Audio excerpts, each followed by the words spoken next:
যারা নাকি বিভিন্ন সময় ফেরাউনি ভূমিকায় ছিল, তারাও কিন্তু তাদের ফেরাউনি ভূমিকা বাস্তবায়ন বাংলার জমিনে করতে পারে নাই। আপনারা তো আল্লাহর রহমতে দেখা দৃষ্টিতে, আমি বলবো কি, ওই কে বলছে না যে 5 মিনিটে আপনারা আপনাদের অবস্থান থেকে সরে যান, 5 মিনিটও সময় পাবেন না। আজকে যারা এখানে উপস্থিত হয়েছে, এর মাধ্যমেই যারা নাকি এই দেশকে অশান্তি করা এবং আমাদের ভবিষ্যৎ প্রজন্ম সহ নাস্তিকতা বাস্তবায়নের যে হীন চিন্তা এবং চেষ্টা করছে, এটা কখনোই তাদের বাস্তবায়ন হবে না। সাথে সাথে আমি বিশেষ করে এই যে নারী নীতি সংস্কার কমিশন, আমার কাছে আশ্চর্য মনে হচ্ছে যে বিগত 53 বছর স্বাধীনতার পরে নাস্তিকেরা এবং বিশেষ করে ইসলাম বিদ্বেষী চক্ররা আমাদের দেশকে অস্থিতিশীল করার যে হীন চক্রান্ত বিভিন্ন সময় করেছে, আল্লাহর রহমতে কখনো বাস্তবায়ন হয় নাই। আজকে বর্তমানে অন্তর্বর্তীকালী সরকার তার মাধ্যমে বা তাদের মাধ্যমে এই হীন চিন্তা বাস্তবায়ন করবে।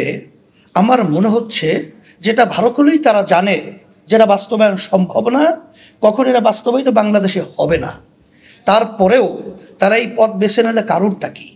আমার মনে হচ্ছে যে আজকে যে আওয়ামী ফ্যাসিস্ট, এরা যে 5ই আগস্ট আল্লাহর মাই গ্রামে একটা কথা আছে, আলমের বাহির, ভাত পাক করেও খেয়ে যেতে পারে নাই। ওরা তো বসে নাই, এবং পাশে বিভিন্ন যে আমাদের শকুন চক্ষু নিয়ে যারা নজর রাখছে তারা তো বসে নাই।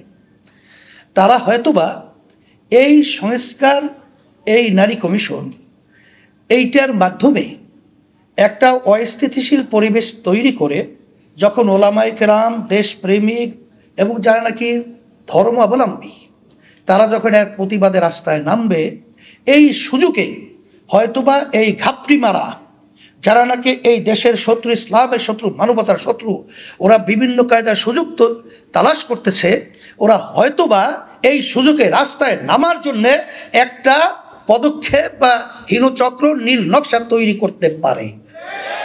এই জন্য অন্তর্বর্তীকালী সরকারকে আমি বলবো যে এখানে আপনারা যেই নারী নীতি সংস্কার যে কমিশন করেছেন এবং তাদের যে প্রস্তাব অনুযায়ী আপনারা খুব খুশি ভাবা দিচ্ছেন, এখানে আপনাদের মনে করতে হবে যে এমনিতেই আপনারা কিন্তু জনগণের ভোটে সরকার কিন্তু হন নাই। আপনারা কিন্তু দেশ পরিচালনা জনগণের ভোটের মাধ্যমে কিন্তু দেশ পরিচালনা করছেন না। এখানে হাজার হাজার মায়ের কোল খালি হয়েছে, বহু সন্তানদের চক্ষু হারিয়েছে, হাজার হাজার মায়ের সন্তানরা পঙ্গু হয়েছে। এর ফসল হলে আপনারা, আর সেখানে আপনাদেরকে সুন্দরভাবে দেশ পরিচালনা করতে দেবে, এটা আপনারা বোঝেন না। আমরা তো সবসময় আপনাদের সহযোগিতা ছিলাম, এখনো আছি, কিন্তু আমাদেরকে রাস্তায় নামিয়ে আপনাদের মুখামুখি দাঁড় করে ওই ফ্যাসিস্ট এবং ঘাপটি মারা শত্রুরা যেন সুযোগ না নিতে পারে, এটা আপনাদের মাথায় রাখার জন্যে আমরা বিশেষ করে অনুরোধ করছি।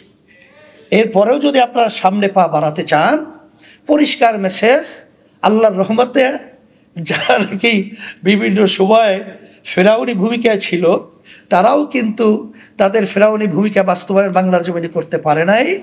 আপনারা তো আল্লাহর রহমতে দেখা দৃষ্টিতে, আমি বলবো কি, ওই কে বলছে না যে 5 মিনিটে আপনারা আপনাদের অবস্থান থেকে সরে যান, 5 মিনিটও সময় পাবেন না। আমি আপনাদের সকলকে ধন্যবাদ জানাচ্ছি, এবং সম্মানিত ওলামায়ে কেরাম এবং রাজনীতিবিদ এবং বিশেষ করে আমরা যারা আলহামদুলিল্লাহ ইসলামী রাজনীতির সাথে জড়িয়ে আমরা কাজ করছি, আজকে এক মঞ্চে আমরা আসায় আলহামদুলিল্লাহ আমার কাছে খুব ভালো লাগছে, এবং ইসলাম দেশ এবং মানবতা গড়ার একটা পদক্ষেপ অনেকটা এগিয়ে গেছে আজকের এই সম্মেলনের মাধ্যমে।